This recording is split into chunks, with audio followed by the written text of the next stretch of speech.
The first time I laid eyes on the App Store, there was about 20 apps. My mind went to like, I could use this to build tools for my store. It was back in like 2009. The first app I wanted to build was a product comparison app. Ended up talking to a couple of buddies, two of them are developers and one was a designer. I was like, hey, could we build this? We thought, how hard can it be to build an upsell app? We built it, we launched it, and it took off. It did amazing. How far you've come. Jay Myers is the co-founder of Bold Commerce, the team behind some of Shopify's most widely used apps. From pioneering subscriptions to creating 36 Shopify apps to coining the concept of the subscription death curve, Jay has helped thousands of brands grow. He's been building in e-commerce since 1998.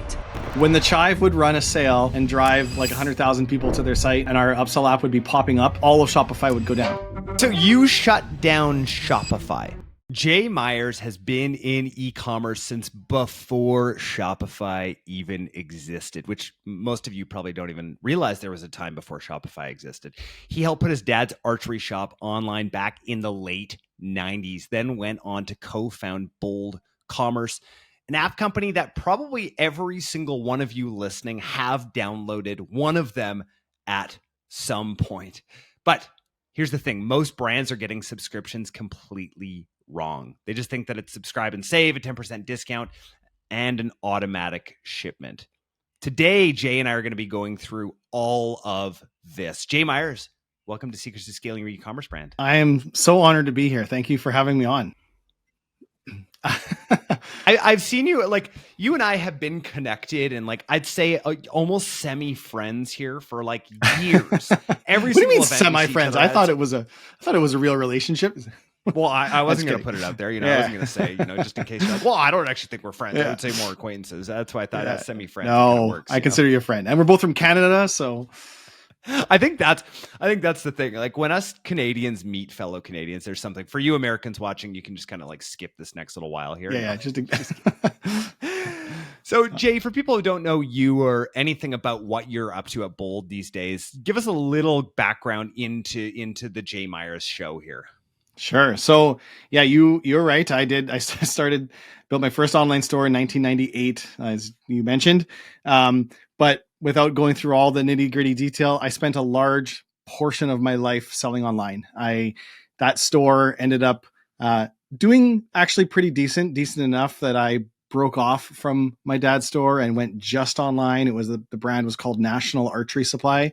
It was an archery store, and so it was just a warehouse, just online in 2002-ish.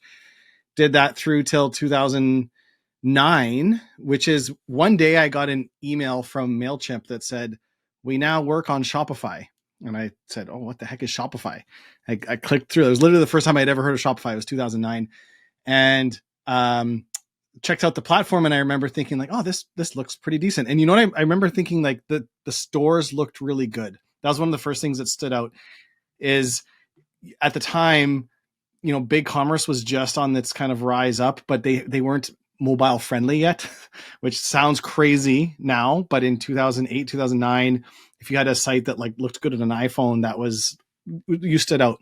And all the Shopify. Do you remember that used to be like a big like checklist item for development? Was mobile like, friendly. Are you making it mobile friendly now? It's like hilarious to think about that. Like yes. Well, now everyone makes the mobile first. Now everything, right? Now is it desktop friendly? Because we know it's mobile friendly. It's actually flipped. Totally. Yeah. Totally. Yes. So anyways, I just remember all the themes looked awesome. And I was like, okay, I'm going to try this. So I took one of my stores. I had a number of stores and I exported all the products and I was able to import them into Shopify. I picked a theme, spun it up, and I was like, okay, this looks pretty decent. And then I saw they had this app store. And my mind just started going like a mile a minute of ideas of things that I wanted to build for my own stores. And at the time, I think the first time I laid eyes on the App Store, there was about 20 apps.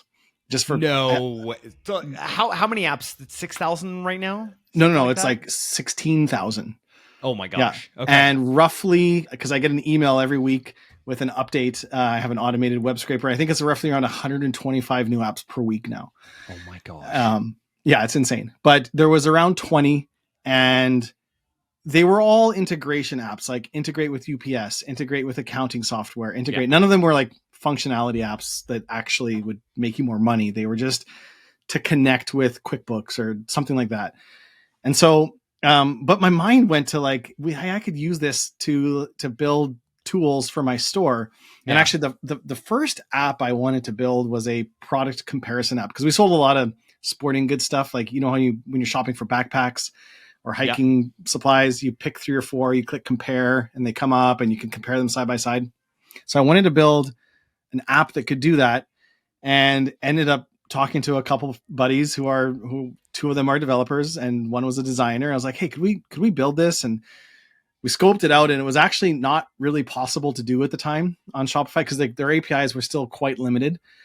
And this was back in like 2009 when yes, it was just at its infancy, right? By the time we started, correct. By the time we started looking at building it, it was like around 2011. So like I moved my store there to 2009, ran it for a little bit, then started looking into building some of these apps. I can't remember if it was too difficult or not possible at the time, but we said, okay, well, if that's going to be too much work, how about an upsell app? Because there was no way to upsell on Shopify. Like when someone adds something to the cart, recommend another product. Sounds crazy now, because if you searched upsell in the App Store, there's probably 200 upsell apps. But at the time, there was nothing. And so we thought, well, okay, how hard can it be to build an upsell app? So we built it. We launched it in April 2012. At the time, there was now about 50 apps in the App Store. So still like super early. There was one person running the App Store, and he was part-time. Blair Beckwith. Some people listening might know him. I don't know. But anyways, he literally was part-time. He was, I know him over the years, I've gotten to know him quite well. He was part-time because he was in university still, and he was running the entire App Store. So like he approved the apps, he made sure the listings were okay. Like that was it. Not the App Store team now is probably hundreds of people, but so we launched this app, and when you would click add to cart, a pop-up would come up and say, would you like this as well, kind of thing. And it took off. It did amazing. Like stores loved it. Like if you go to that app and you scroll back to the very beginning, there's like thousands of reviews on it. But if you go to like page 1, it's all like, oh my God, this app has changed my life. Or like, I can't believe this has changed my store on Shopify. Cause like at the time there was no way to do that. And so, but there really wasn't a good way to do this on Shopify. We kind of hacked the APIs a little bit. Like you weren't supposed to do API calls on the front end of a store. We laugh about this now, but it sounds weird because now every app lives on the front end of a store, like subscriptions and bundles or whatever you do. But at the time, that was the API. Shopify did not build their APIs that way. They built them to connect with all these third-party tools. And so every time there was one store called the Chive, they keep calm and Chive on. I don't know if you know them. Anyways, okay. Yeah. Bill Murray's, of course. Yeah. So they sold clothing, t-shirts, but they also have like Chive TV and different things. But yeah, I totally remember. What a good throwback. I haven't thought about the Chive in ages. They're still around too. Like they're still a thing. But for a while, everyone had like a decal on their car, keep calm and Chive on. They did. So they used our upsell app, and they would like post on Instagram that they were putting all their t-shirts 20% off or something. And it would drive like 100,000 people to their site. They would click to add t-shirt, and our upsell app would pop up and recommend like a decal or a hat or whatever it was. Yeah. And it would take down all of Shopify, because each time that upsell app popped up, it had to do a couple API calls to check like recommended product. And if they added to the cart, that's an API call, or check inventory. And Shopify, and so you shut down Shopify. At the time, it was around 20,000 stores. Now that's like 4 million stores now, but would shut down the whole platform. This one app would shut down the entire platform. When the Chive would run a sale and drive like 100,000 people to their site, and our upsell app would be popping up, all of Shopify would go down. And so Toby actually got very upset, and they said we got to shut this app down. Apps were not meant to live on the front end of a store, and this is not how we designed the App Store to work. But merchants loved Toby, it. how far you've come. Well, it's I don't at all fault Toby here. I think so. The story continues because like internally, what I was told was around half of the company said no, this app shouldn't exist, but around half of the company of Shopify, which was only around 80 people at the time, said this is the best thing ever. Look at all the reviews. They're all 5-star reviews. Everyone loves it. It's making the stores more money. So there was quite a bit of debate about it. And eventually what they decided to do was introduce API throttling so that now apps can only do like 500 calls. I can't remember what it is per second. You can't just do 1 million calls at once. Okay. You're throttled. And so you can't take down all of Shopify anymore. But what's great about Shopify is they listen to the community. They listen to developers. And it's the same thing with like Apple and iOS. Like the app developers push the platform, right? It's like totally. You need LiDAR to do certain AR functionality, and games are pushing Apple to build better processors and better cameras to do AR and different things. So like app developers will always push a platform. So you can't expect a platform. It's like the same sort of debate that I see on Twitter all the time. It's like everyone gets upset about these SaaS companies hosting dinners. And it's like, do you not realize that agencies, SaaS, and brands all have to coexist together? That brands would not exist without things that you've built? That agencies wouldn't exist without SaaS? That brands wouldn't exist without the agencies? Like it's this ecosystem that I don't think people really realize. I think people who get win-win realize this. And the majority of people are like, this is stupid. I can't believe they're paying for my dinner. Like, right. It's actually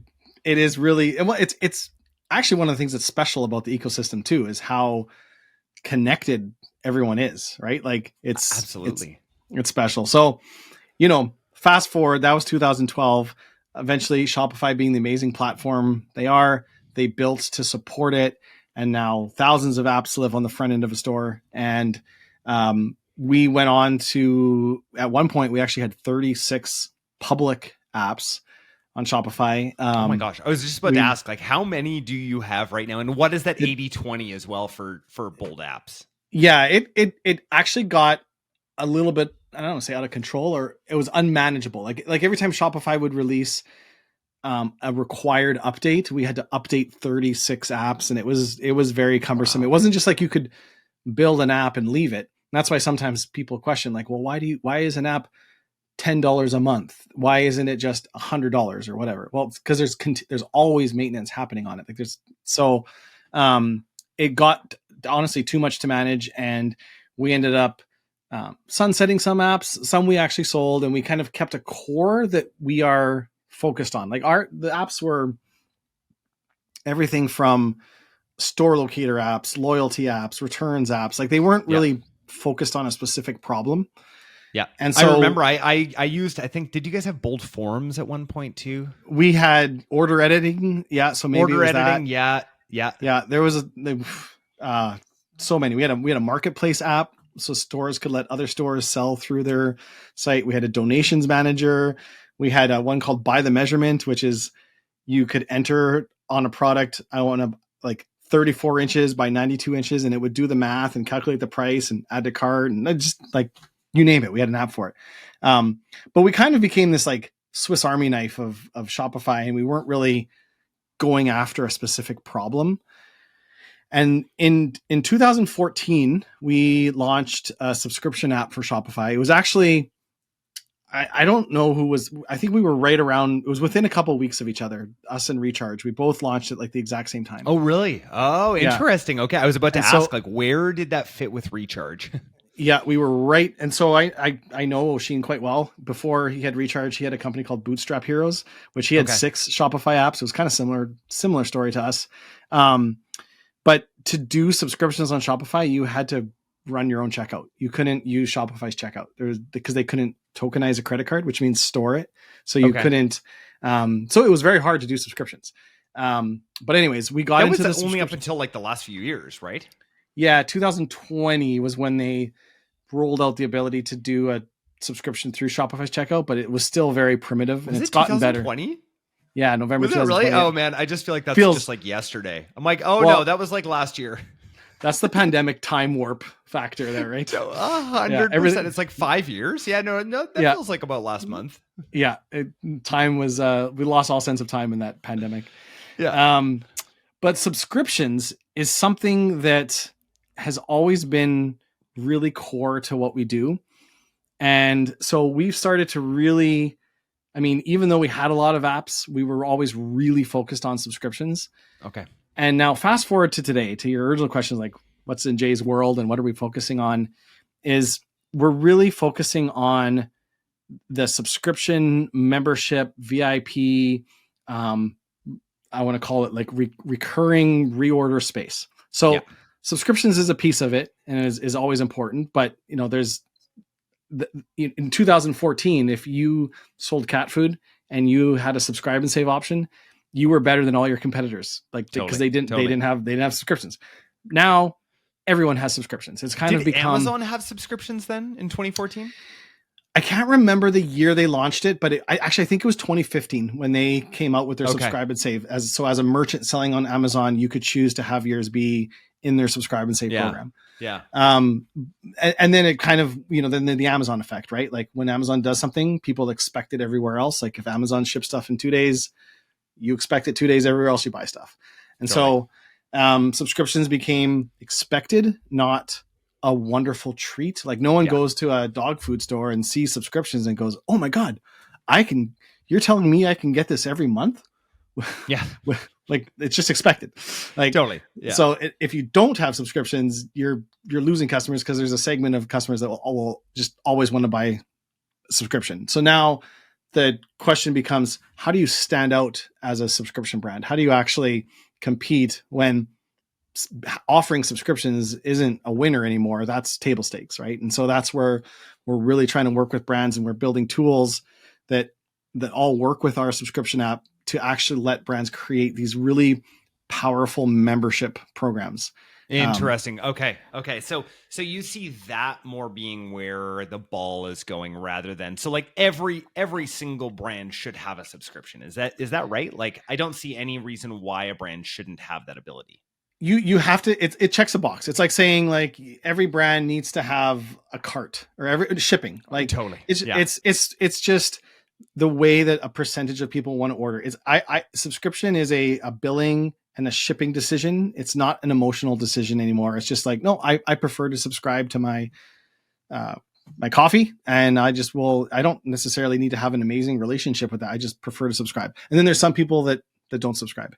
But where it gets interesting is now, if your offering is just about the product, you use the word subscribe and save, which is very relevant. Like if all your offering is subscribe and save, and trust me, a lot of brands do this. I would say like 80% of brands using our subscription software, they just install it, they turn on subscribe and save, and then they've got a subscription option on their product.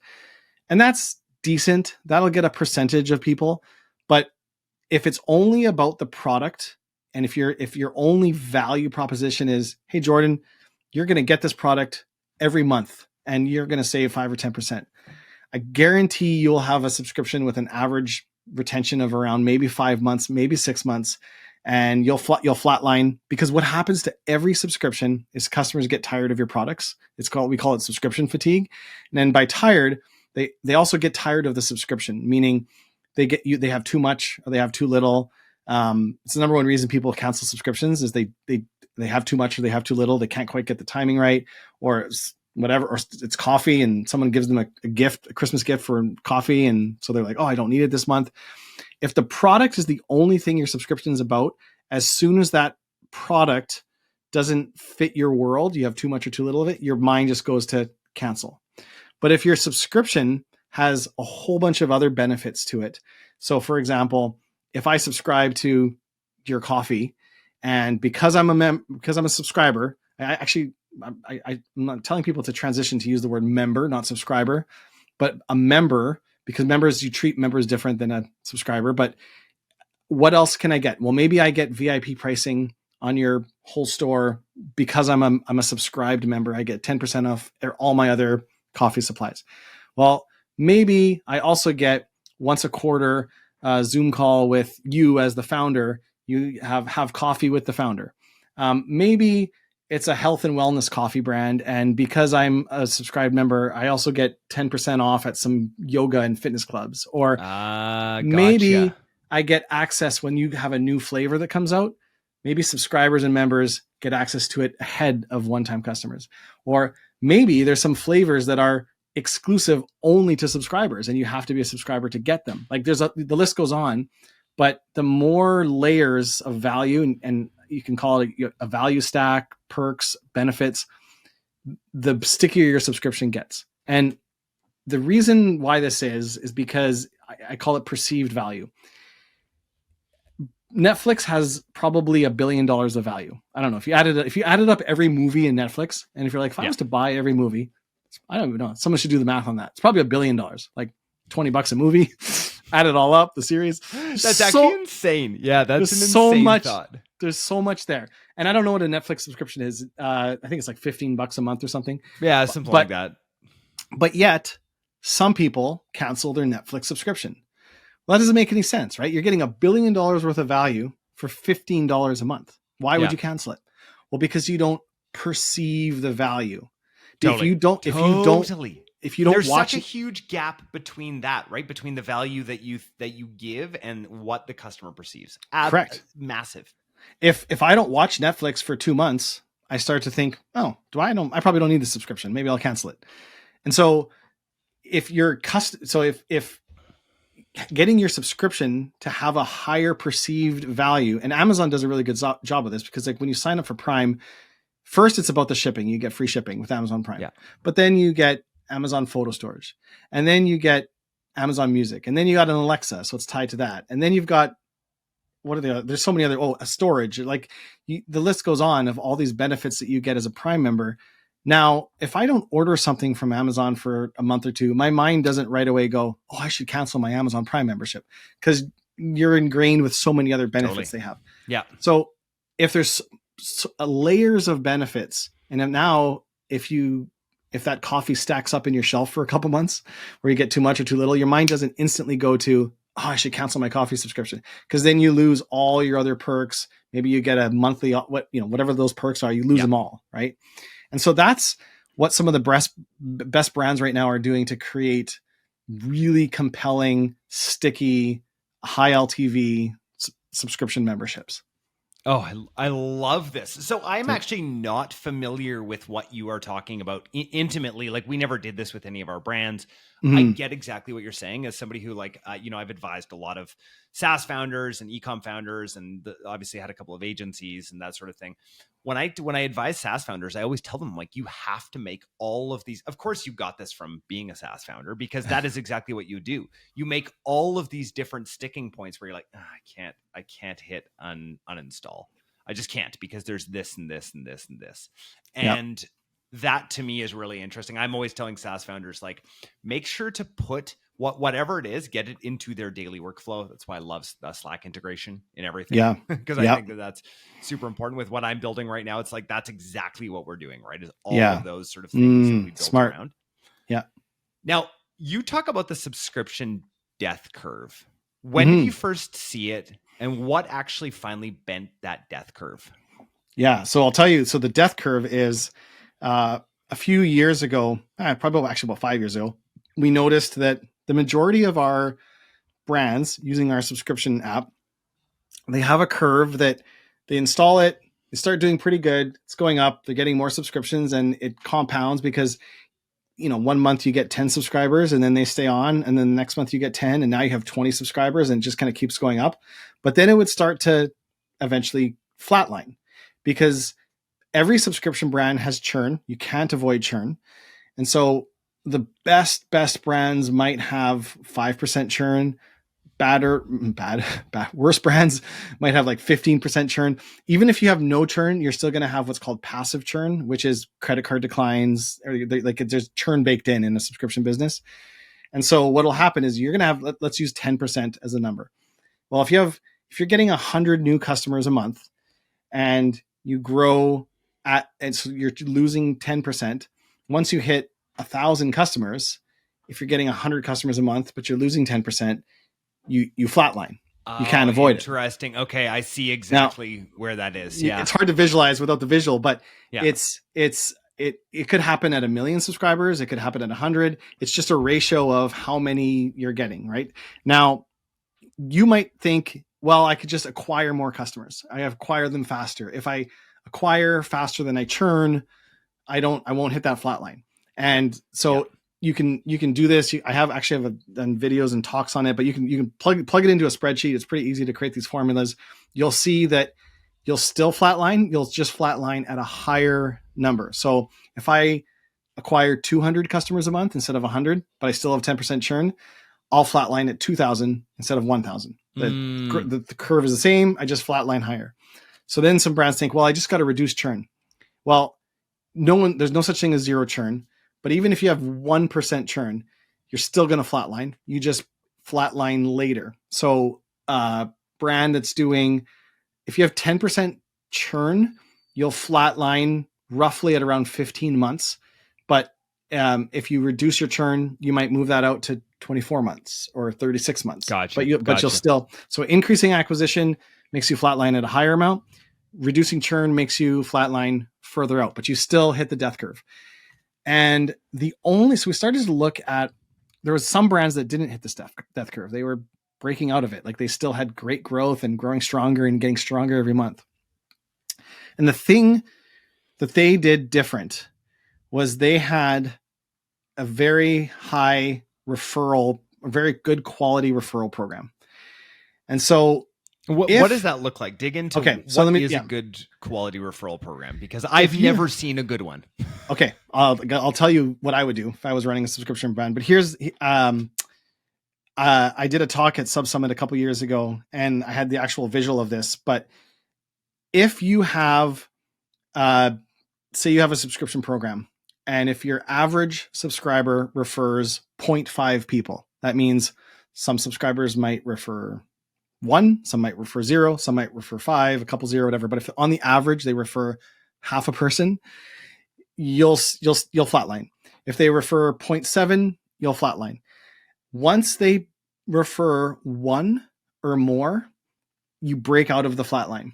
And so I've got all these spreadsheets that you can see. I can tell you exactly based off of your acquisition, your churn, and it's your viral coefficient is what the number is, your referral rate, where you break out of it. And the problem is, it's crazy. Like most marketing or most companies, they spend about 80% of their money on acquisition, like, paid ads. They have a marketing team. It's all outbound. They might have a retention team. So, you call your cell phone company to cancel your cell phone. They try to save you. They give you offers. So like there's some budget spent on retention. But if you asked most companies, how much do you spend on your referral marketing? Almost all of them say like, well, we have a program. We have a give 10, get 10, but we don't have a team on it. We're not actually investing it. Like it's not a thing. But if all you have to do, so we took the, I'll share a link. And if anyone listening wants to actually watch the talk, we took the viral coefficient, which is the percentage that people share, from 0.5 to 1.2. And we looked at a 30-month period, and a customer who was getting 1,000 customers a month with a 10% churn flatlined. I can't remember exactly. It was around 16,000 subscribers. They flatlined. They hit the death curve. If the average customer referred 1.2, at the end of 30 months, they had 342,000 subscribers. It's not a little more. It's like exponentially more because it compounds, because they refer 1.2 and then those customers are also referring 1.2. It's probably the single biggest thing you can do to grow your subscription business, but almost no one is focusing on it. So to your question, well, how do you get people to refer 1.2? Yeah, right? exactly. That's exactly my next question, because I think every single brand needs to hear this. Because every place I buy from, they have a link like share with a friend, get 10% off, give 10, get 10. I'm sure we've all seen those, right? Those don't move the needle at all. The problem is they're a commodity. They're white noise at this point. Like everyone has. Oh, absolutely. No one's going to care about, thanks for giving me 10% off. Like I personally think it's an insult. When I see those, I'm like, have you ever seen anyone going to do anything for that? Like that motivates me nothing. Could you imagine me reaching out to you and texting you, hey, Jordan, guess what? I just signed up for this protein and you're not going to believe this, but I got a 10% off coupon code. Like, Like no one's way, man. Thanks, sign bro. me up. Like it doesn't, so all it's doing is if you happen to be signing up anyway, and we are talking in a conversation, I might say, oh, hang on, you know what? I got a coupon code for you. So like not incremental whatsoever. No, it's not getting you new customers. It's just if I know you're signing up, oh, dude, use my coupon code because you might as well. So it doesn't actually move the needle. It just gives discounts to people who are already going to sign up. So do you remember speaking of the pandemic, there was an app that had wild growth. It was called Clubhouse. Of course. I remember Clubhouse. Oh yeah, I was obsessed with Clubhouse. I remember being on BC ferries one time, being like, "Oh, I got to get on this Clubhouse," and like on the ferry, it's like really hard to get. So for those listening, I think most people know Clubhouse, but it was the fastest growing. I don't know if you'd call it social media. It's kind of social media, but what it was is there'd be rooms and you could listen to people talk, but it was live. It was like a podcast, but it would be like live. Like you have to listen at the time. Yeah, and there was no replays. No replays. You have to join and listen. So like this podcast right now, if we were on Clubhouse, you'd have to listen right now and join in. And we could click on someone and they could ask a question and, it was engaging, whatever. It grew faster than any software company like at that time in history. A massive valuation. Massive. Yeah. They hit unicorn status like boom, so fast. So you know what was crazy though about Clubhouse? You couldn't sign up for it even if you wanted to. Oh, that's right. I remember. It was like, get me access. How do I get access? The only way you could sign up was from an invite from a friend. Yeah, that's right. And when you signed up, you got 5 invites. That was it. Yeah. And it didn't even work on Android. It only worked on iPhone. I think it later on worked on Android, but when I signed up, it was only iPhone. So like, that's weird. The fastest growing app wouldn't let people sign up. You'd think, well, that's backwards. Why wouldn't they wouldn't they have grown faster if they just opened it up to everyone? Well, no, that's actually what everyone thinks, but it's actually the opposite because gated invite offers actually have way more growth, way more conversion opt-in than non-gated. So I know this. I just want to, I need to step in here for a second, Jay, because we used to do this all the time with our baby clothing brand. So this is how I knew. I was actually going to write a book on the psychology of gating things because I think that it's one of the most powerful things that nobody realizes. It's like everyone wants what they can't have. And so what we would do, and this was terrible for SEO, but we would actually cut off, we would password protect our entire website. And then we would only give the password to VIPs and we'd tell them, do not tell anyone. We once did 250K while the store was completely gated. No one. I believe it. Yeah, because they're going to tell people, and it's like that. They're still going. Yeah, 100%. It was phenomenal. Like the traffic that was on the site at one time. I remember there was like 6,000 people on the site at one time, and I was like, oh, I've never seen traffic like this before. And it worked, and it constantly worked. We used it for ages. I really should make a YouTube video on this at some point because it's such an incredible strategy. Well, and you know what else it does? So going back to the Clubhouse example, I got my 5 invites and I remember I posted on Twitter, finally got into Clubhouse or something. And then I got a bunch of DMs, people asking me like, hey, can I get an invite? And I remember the same thing. Yeah. It's totally the same thing. And I messaged, so Chris George, he's the CEO of Sub Summit. And he messaged me. He's like, Jay, I saw you got an invite. Can you send me an invite? And I was like, are you going to use it? Cause I only got 5. And he's like, yeah, of course I'm going to use it. Let's do a Clubhouse together. Let's do a talk. So we did a talk together. And so what did that conversation just do there? I qualified him as an ideal user, right? He's like the perfect user.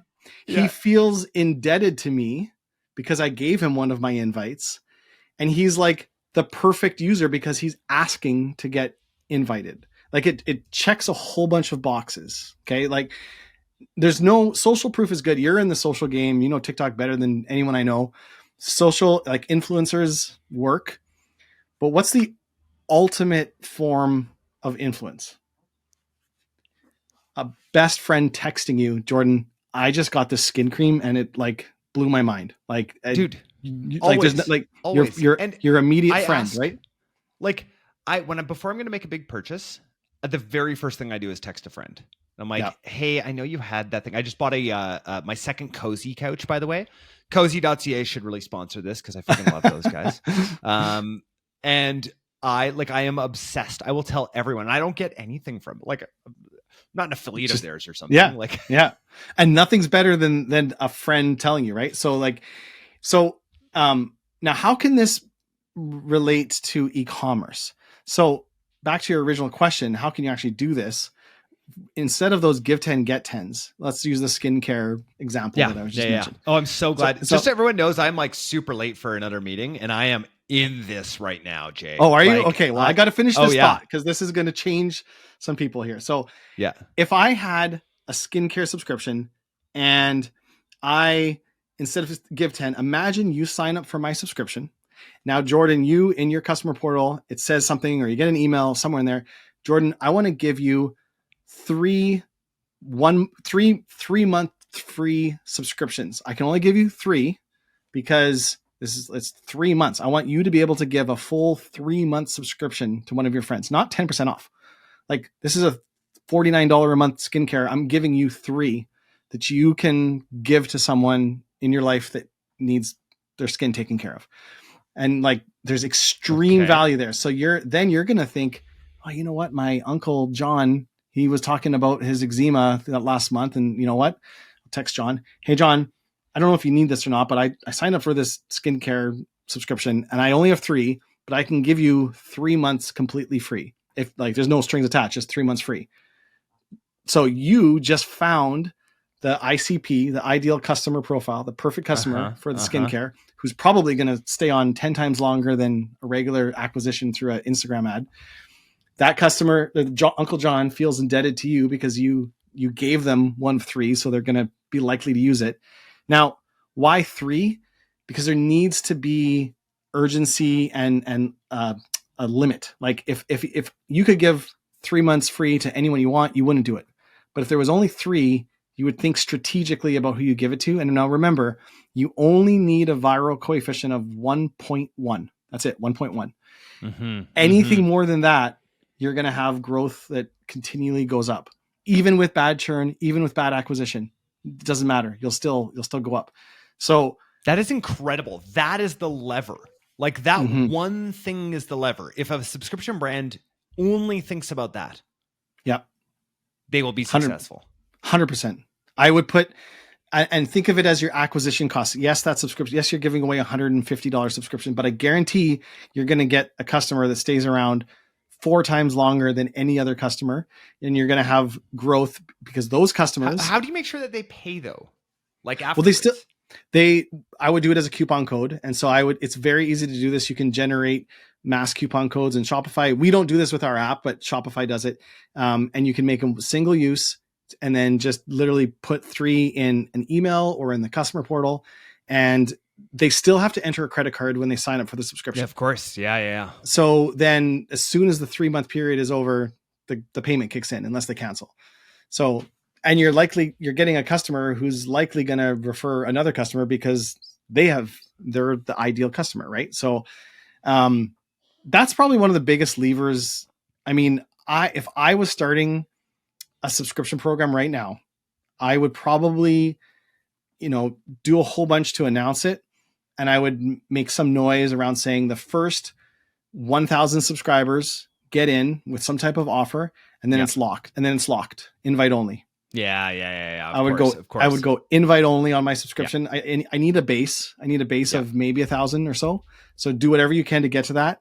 And now we're locking it. And I would keep posting on the website. Only 221 subscribers left, 172, 71.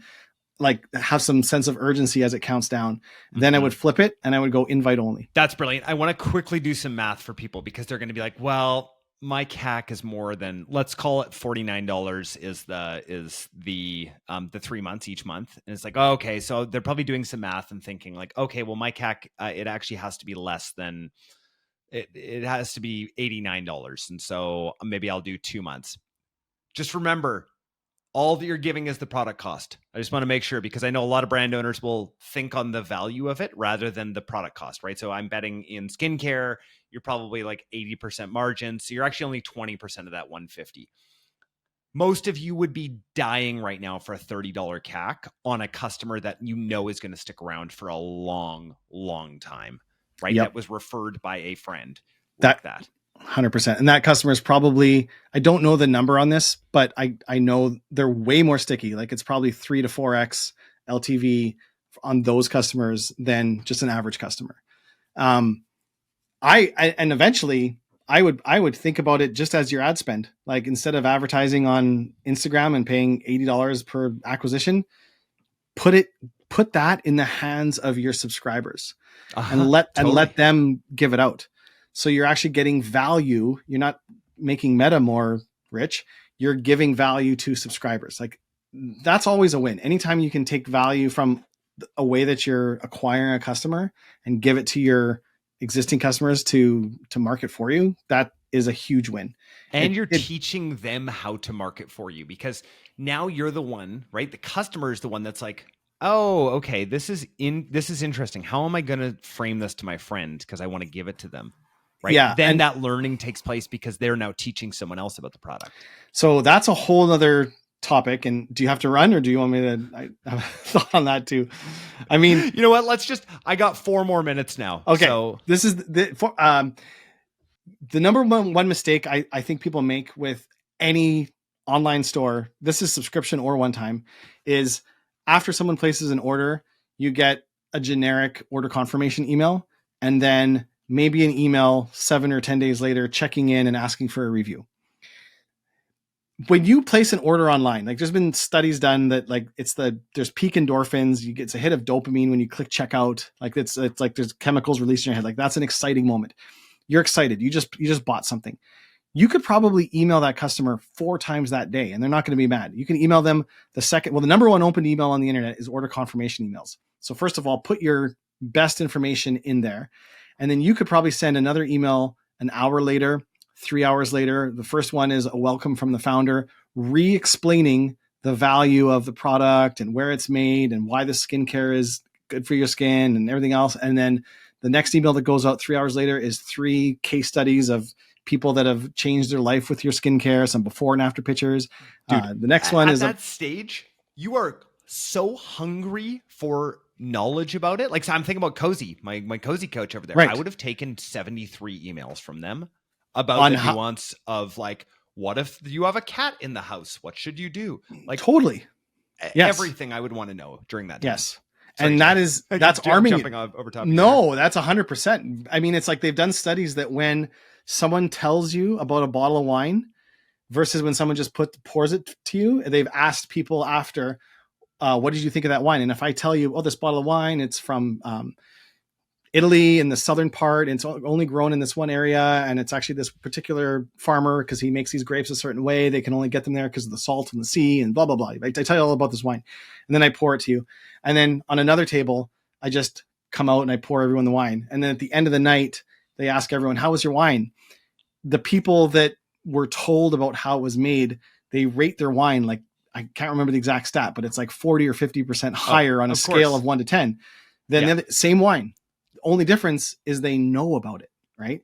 And so your job as an online store owner, just because they bought your product, I always tell merchants, you don't have a customer, you have a lead. And your job is to now educate them and turn them into a customer, which then becomes an advocate. But you have to continually arm them with knowledge about your brand, behind the scenes, the product, how it's made. Don't think just because they clicked buy that they're sold. Like you have to always sell them. Then they're going to be armed to refer your other customers, right? So I'll leave it at Myers, that. we could go on forever. We could go on for it's a lot of fun ever. For those of you on YouTube, Spotify now as well, drop your comments and your questions for Jay below on subscriptions.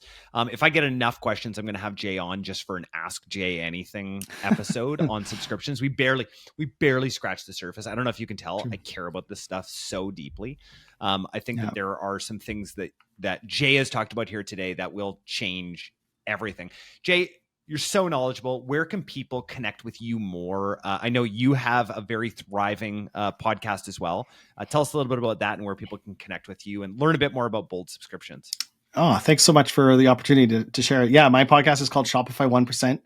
It's literally just focused on helping Shopify stores grow. I mean, anyone on any platform could learn from it, but my passion is all around Shopify. And so it's really focused on helping Shopify brands. My company is Bold Commerce, and it's boldcommerce.com. There's information on subscriptions and everything on there. I'm probably most active on LinkedIn if someone wants to follow me and engage with me there. Awesome. Jay, thank you. This was worth me canceling the call to go a little bit longer. So thank you. Oh, Jordan, thank you. So much fun.